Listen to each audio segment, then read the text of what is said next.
Lejeune here. Welcome to my YouTube channel. So today, you guys, I'm super excited. I'm offering my very first video under my fitness Get Fit With Me series. And today I thought that since summer and spring are soon approaching, what better timing than to do a video about jump starting your weight loss journey. Spring and summer are coming, so that means that we're going to be wearing our sleeveless shirts, we're going to be having our midriff showing, we're going to be wearing skirts and shorts and more form-fitting clothing. So of course we want to look and feel our best during this time. We want to get lean, we want to lose weight typically. So today I'm going to offer you guys 9 tips to jumpstart your weight loss journey and to get lean. Now, I want to do a disclaimer. I'm not a nutritionist, I'm not a dietitian, I'm not a personal trainer, I'm not none of those things. I'm just an everyday, average person just like you who have had ups and downs with their weight loss. Did you guys see those before and after pictures that we showed you guys before I started talking? Yeah, so I know the struggle is real. I've been there. And for the past almost 5 years, I've been able to keep the weight off. At my highest weight, I was at about 160, and I'm 5'4". And you know, a lot of family and friends would say that, you know, you looked good, you didn't need to lose weight, but I didn't feel good. I didn't feel good in my clothing, I didn't feel good in my skin. So I can't wait to jumpstart this Get Fit With Me series and this first video offering you 9 tips on how to jumpstart your fitness journey and lose weight by just incorporating these 9 simple things that you can include in your everyday to-day lifestyle. Okay, I'm ready. Are you? Let's go.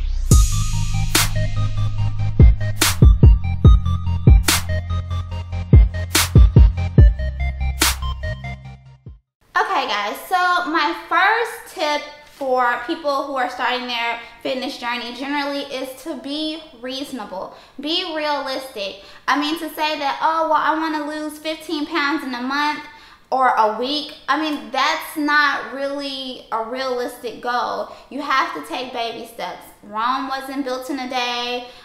People don't transform their bodies, you know, overnight. It takes time. You know, be reasonable with your diet portions. A good tool to use to kind of know what your plate should look like when you eat is to visit I think it's myhealthyplate.gov, and you'll see on there that it shows that you should have fruits, vegetables, a lean meat, and I think a carbohydrate. And it kind of gives you a general idea of how your plate should look, what your portion should look like. A good rule of thumb is the more colorful your plate looks, the better. I typically will do a lean meat like chicken, fish, turkey. I have eliminated red meat out of my diet, but I know for a lot of people who are into lifting weights, you know, red meat is a must for them, but I don't eat red meat. Another thing that you should take into consideration when being reasonable is that when you do get active and go to the gym, you know, don't look at other people and what they're doing and what their physiques look like. You should focus on yourself, because it can be discouraging when you look at someone and you see that they can do 50 push-ups or they can do, you know, run a mile and you can't. You have to really take baby steps and be reasonable with your goals. Okay guys, so my next fitness tip is to get active. And I think most people know that the way that we lose weight is by creating a caloric deficit. And you create this caloric deficit 2 ways.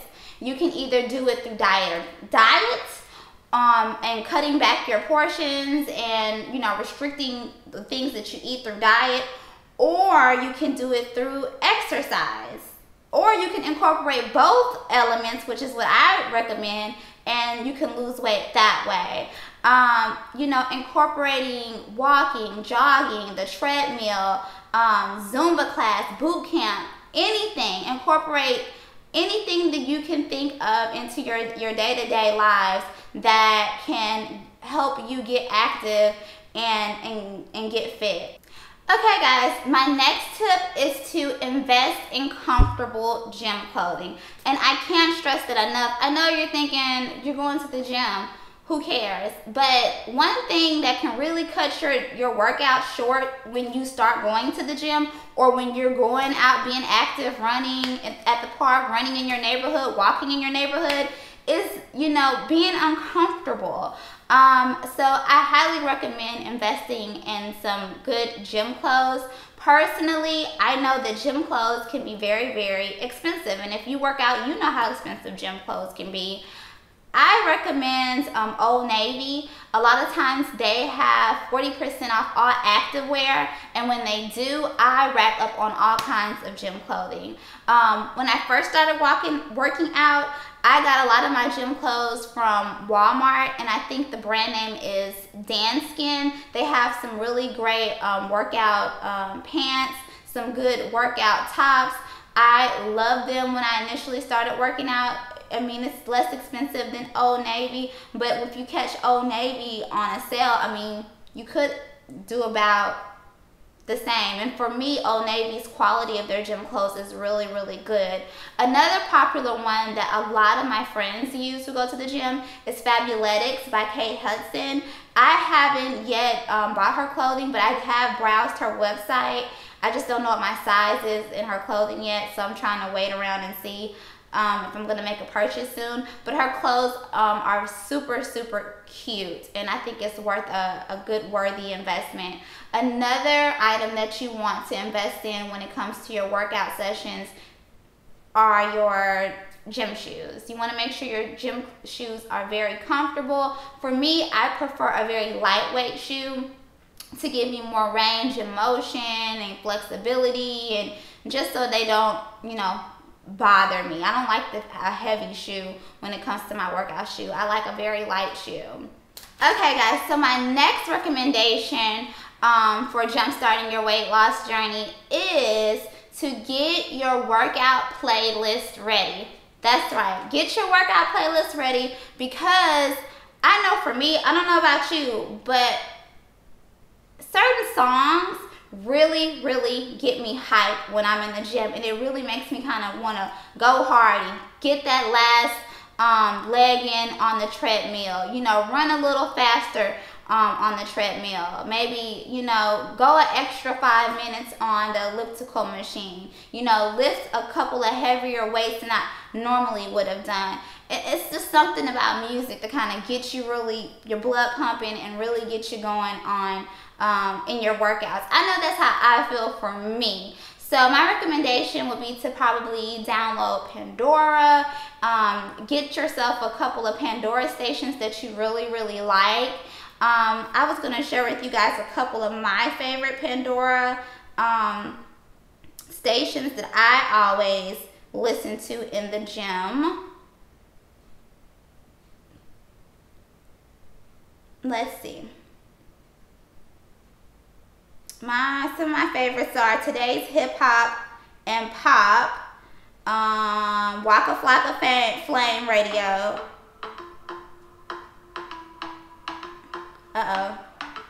Yeah, so it just started playing. Oops, my bad, but I like that song too.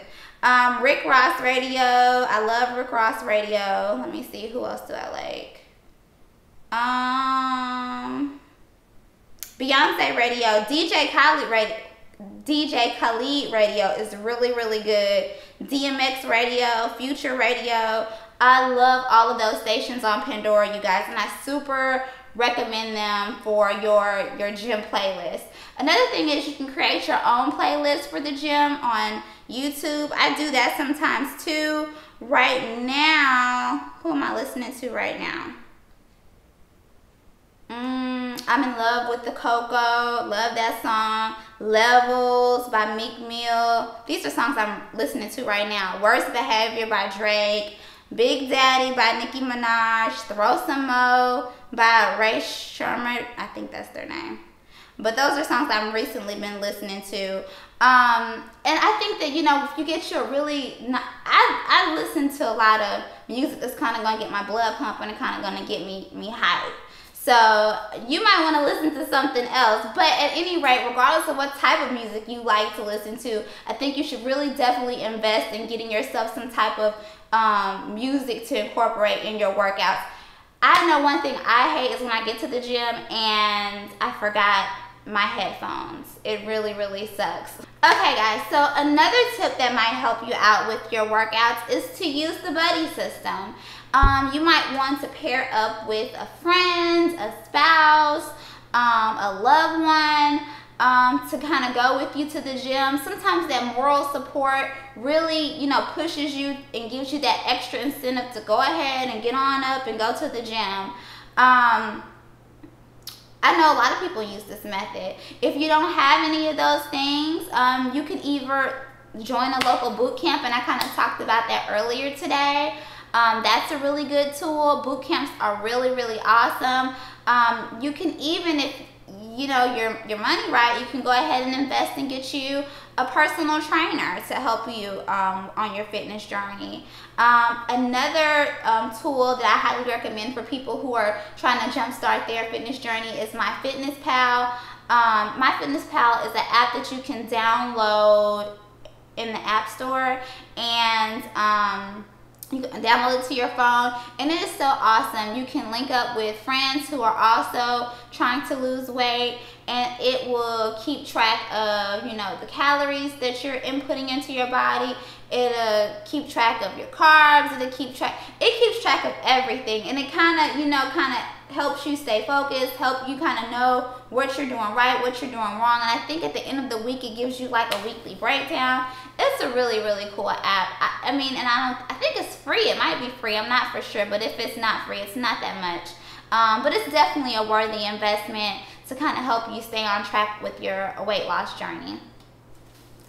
Okay guys, so my next tip for you to jumpstart your weight loss journey is meal prep, meal prep, meal prep.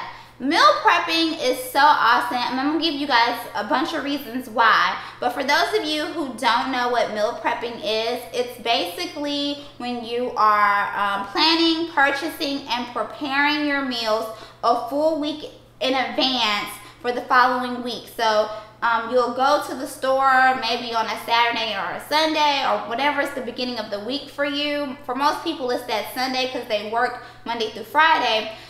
So what me and my husband generally do is we go to the grocery store and we buy up a bunch of stuff that we're going to eat for the coming week. A lot of times we'll do rice, we'll cook up a bunch of vegetables in like a nice stir fry, and then we'll do like a lean meat, like a chicken, or we'll grill some pork chops. Sometimes I'll go ahead and cook a bunch of, bake a bunch of sweet potatoes. And basically you get plastic containers and you put portions of this food in each container for each week, and you store it in your refrigerator, and you take that with you to eat for lunch, or you can meal prep enough to also suffice for dinner as well. And this really helps a lot of people who are trying to lose weight, because the #1 offender for knocking us off track of our diets or off of our fitness goals is to settle for what's convenient versus what is healthy. So a lot of times if we're hungry, we're just gonna, and we didn't meal prep or we didn't prepare or plan for, you know, for our lunch or our dinner, we'll just grab whatever is convenient. We'll grab that Snickers, we'll go to McDonald's and get something to eat because we didn't prepare for, you know, prepare something healthy to eat. So let me just talk to you guys about the benefits of meal prepping. It really saves you a lot of money because you're not wasting your money on fast food, you're not wasting your money at restaurants. You've already you know, bought all your food and prepared the week ahead, and you have invested that money in your food. So you're not buying extra food somewhere else. So it really does save you a lot of money. It also saves you a lot of time. If you're going to take 1 hour, maybe 2 hours at the most, at the beginning of your week to prepare your meals for the rest of the week, you're saving a whole bunch of time. I know if you're anything like me, when I get home, I'm so tired. I'm so tired that I don't even feel like cooking. But if I've already meal prepped for the week, I don't have to worry about cooking when I've, you know, worked 8 hours, 8-hour shift. Another thing is that it helps you kind of curb your comfort eating. A lot of times if you already know that you have a meal prepared and ready to eat, you won't really go out and, you know, indulge in that ice cream or indulge in something that you know that you really don't have any business doing. Another thing is that it really does help promote healthy eating habits, because you know, okay, we're going to go out, we're going to buy this chicken, we're going to get this rice, we're going to go ahead and cook these vegetables. You've already dedicated and invested your time and money into healthy foods to eat for the rest of the week. So it really does train you to kind of get into the mindset of eating healthy. So those are my tips on meal prepping and why I think it's just so awesome. I challenge you to give it a try. If you've never tried meal prepping, give it a try 1 week and let me know how it goes for you, okay? I think you're going to think it's pretty awesome, and you're going to see a difference on that scale for sure. Okay guys, another tip that I want to give you is to plan ahead. And when I plan ahead, I mean, well, let me give you an example. One thing, when I started losing weight, one thing that I used to dread was going out with friends and co-workers to restaurants. That's because, you know, I've worked so hard and going hard in the gym and, you know, cutting back my calories, and then sometimes we can go to a restaurant and totally blow it. We can totally blow our entire week's process when we go out to eat, because a lot of times we don't know what we're eating. And so what I mean by plan ahead is that you don't have to dread going out to eat with friends and co-workers or out with your boyfriend, girlfriend, or husband or wife. What you can do is plan ahead. A lot of times, a lot of these restaurants have their caloric and nutritional information on their websites. A lot of them are not going to have them there at the restaurant when you sit down to eat. But if you plan ahead and go to their websites and look up their caloric information and scan the menu, see what piques your interest, what looks healthy.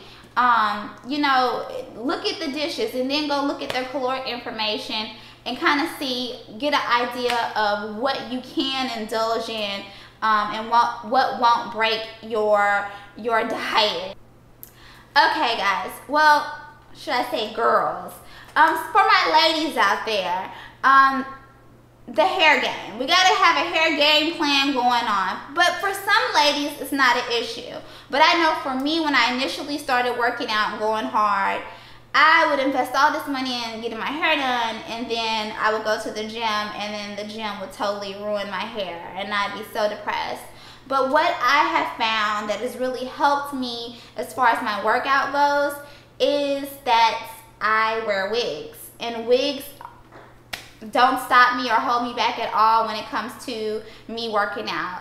Basically what I do is I take my wig off and I put it on my mannequin head before I go to the gym, and I either tie my hair up with a bandana, or I wear a do-rag, and then I put on a workout cap over that, and then I go to the gym. What I used to hate about when I didn't wear protective styles like wigs and braids and things of that nature is that, you know, a good workout where you really getting it in can destroy your hairstyle. My recommendation for ladies who have concerns about their hair when working out is just to invest in a really good protective style, like wigs, like crochet braids, like single-leaf twists or micro braids.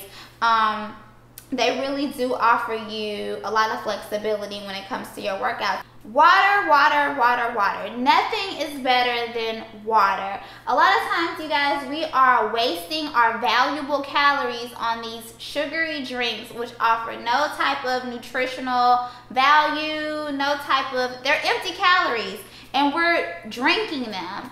My recommendation would be to invest in drinking more water and cut out the sugary drinks. You can easily drink in a bottle of Coke like 300 calories, and it's just worthless calories, empty calories that you've consumed. And I know how difficult it is to stop drinking pops.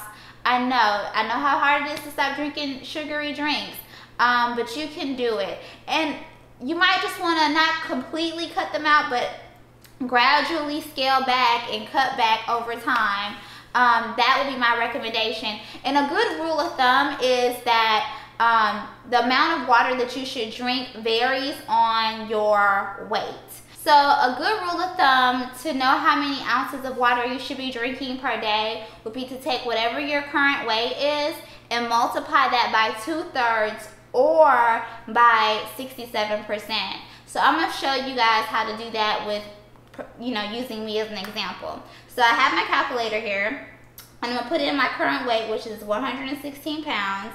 And then I'm going to multiply that times 0.67, which is 67%. And that leaves me at 77.72, which means I should be drinking, if I round up, about 78 ounces of water per day. And that's a good guide to kind of give you an idea of how much water you should be drinking each day. So that is my last and final tip: water, water, water. So in closing, I hope that you guys really have found this helpful. I've personally been on my weight loss journey for the last almost 5 years, and these are things that I have incorporated in my day-to-day routine over time, and I really find that it's the little things that you incorporate in your day-to-day life that can really overall make a really huge difference in your weight loss journey. So I hope that you find these tips helpful, and if you did find them helpful, please thumbs up. I'm planning to do a lot more of these videos in my Get Fit With Me series. So I hope you guys enjoyed. Comment below. Let me know what you're thinking about incorporating in your next day-to-day fitness journey from these tips. So until next time, you guys, I'll see you later. Bye.